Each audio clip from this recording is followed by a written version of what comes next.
শুভ সকাল বন্ধুরা।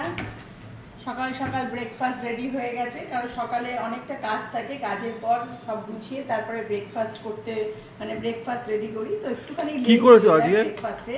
তো আজকে ব্রেকফাস্টে দেখো আলু ভেজেছি, বাহ, একটু লঙ্কা আলু ভেজেছি, লঙ্কা তো দেবই, আলু ভেজেছি, এর সঙ্গে ত্রিকোণা পরোটা বানিয়েছি, ত্রিকোণা পরোটা। বাবা, এটা তো আমার ফেভারিট, আলু ভাজা দিয়ে। আলু ভাজা। ছেলে তো পরোটা খাবে না, ওর জন্য রুটি করেছি। ও, ছেলে পরোটা খায় না? না, ব্রেকফাস্টই আমার দু তিন রকমের করতে হয় ব্রেকফাস্ট। এখানে এত হাওয়া আসছে আমার জানলা দিয়ে, দেখো বন্ধুরা কত হাওয়া আসে, মানে তুলে রেখে দাও, মানে ভীষণ সুন্দর হাওয়া আসে জানলাটা দিয়ে সকালবেলায়। তো সকালবেলা ব্রেকফাস্টই তোমাদের জন্য দু তিন রকমের ব্রেকফাস্ট করতে হয়। তারপর তো আবার লাঞ্চ রেডি করো, ডিনার রেডি করো। বন্ধুরা বলো, তোমাদের কি ব্রেকফাস্ট হয়ে গেছে? একটু আচার দিয়ে দিও আমাকে। হ্যাঁ, আচার দেবো। তো আগে ব্রেকফাস্টটা তোমাদের দিই, খাও। অনেক লেট হয়ে যায় বলো ব্রেকফাস্ট করতে। না, ঠিক আছে। হ্যাঁ, সব একা হাতে কাজ করতে হয়, তো ওই কারণেই অনেক কাজ। সকাল থেকে গাছে জল দেওয়া থাকে, ঠাকুরের ফুল তোলা থাকে, তারপরে একটুখানি ঘর বাড়ি গোছানো থাকে, করে তারপরে আমি ব্রেকফাস্ট রেডি করতে ঢুকি। চা খাই, চা খেয়ে ব্রেকফাস্ট রেডি করতে ঢুকি। ওই জন্য একটু লেট হয় ব্রেকফাস্ট করতে, কিছু করার নেই। আর আজকে ব্রেকফাস্টে আলু ভেজেছি, আমার মানে বরের খুব পছন্দ আলু ভাজা আর পরোটা, তাই তো? আর সঙ্গে একটু আচার, আর সাথে একটু আচার দিতে হবে। হ্যাঁ, একটুখানি আচার দিতে হবে সাথে। তো ভীষণ পছন্দ আলু ভাজা আর পরোটা, আর সাথে হচ্ছে লঙ্কার আচার।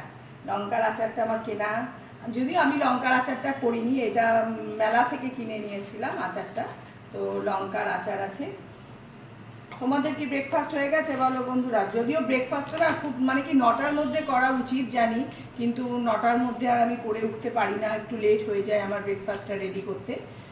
তো মোটামুটি এই 9:30 10টার মধ্যে হয়ে যায় ব্রেকফাস্ট করতে করতে, কারণ লাঞ্চটাও আমার দেরি হয় করতে, এই কারণে। কিন্তু ছেলে খাবে না, ছেলের জন্য রুটি বানিয়েছি, ছেলে রুটি খাবে। তুমি কি খাবে, পরোটা? হ্যাঁ, আমি একটা এই যে একটা পরোটা আর একটুখানি একটা বেঁচেছে, একটা ছোট্ট পরোটা বানিয়েছি। ছোটবেলার কথা মনে পড়ে, মা যখন রুটি করতো না, যদি একটু আচার আসতো, মাকে বলতো মা একটা ছোট্ট করে রুটি বা পরোটা করে দাও।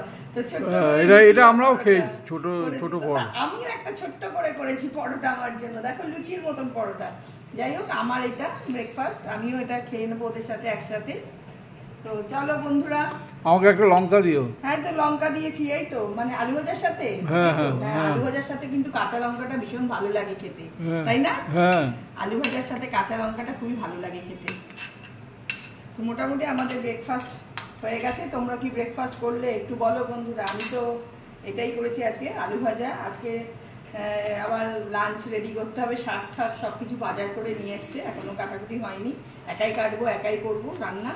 তো চলো বন্ধুরা, টাটা। আমরা ব্রেকফাস্ট করি, তোমরাও ব্রেকফাস্ট করে নাও। সবাই ভালো থেকো, সুস্থ থেকো, সারাদিনটা খুব ভালো করে কাটাও। আবার তোমাদের সাথে পরে দেখা হবে, টাটা।